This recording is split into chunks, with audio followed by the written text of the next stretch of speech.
the vital nature in particular, has a strong hold over the mentality. It uses this hold to find ways for the mind to justify various things that the vital desires. In many cases, this occurs through a process of deflection, and in others, through a process of development of excuses and justifications. This process takes place whether one is living and acting in the world or attempting to develop a spiritual life through the practice of any particular discipline.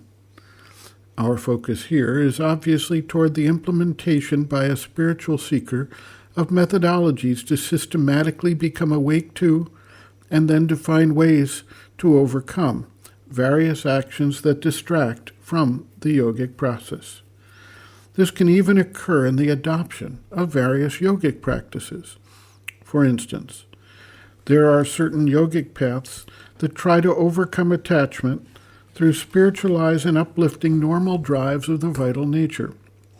Thus, we see advertised practices of tantric sex, which, while there may be cases where such a practice actually suits a specific seeker and helps him achieve the result, in many cases we have seen actually becomes a justification for indulging in sex, thereby effectively distracting the seeker from the process of transcending the desire nature and shifting the focus to the divine standpoint.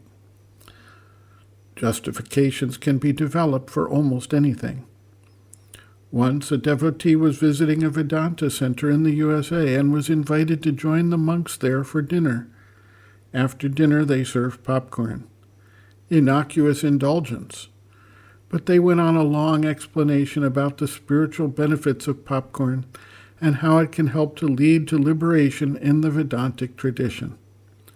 Methinks they do protest too much, to paraphrase the poet.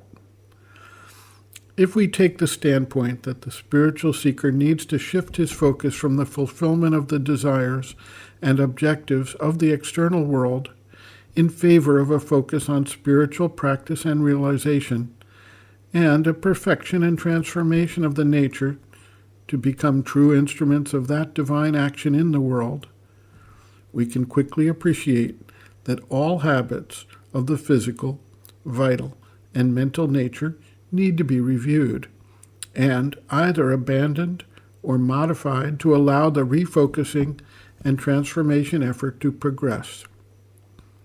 Sri Aurobindo writes, quote, "But that, not recognizing one's defects, is a very common human weakness, although it ought not to exist in a sadhak whose progress depends largely on his recognizing what has to be changed in him. Not that the recognition by itself is sufficient, but it is a necessary element. It is, of course, a kind of pride or vanity which considers this necessary for strength and standing.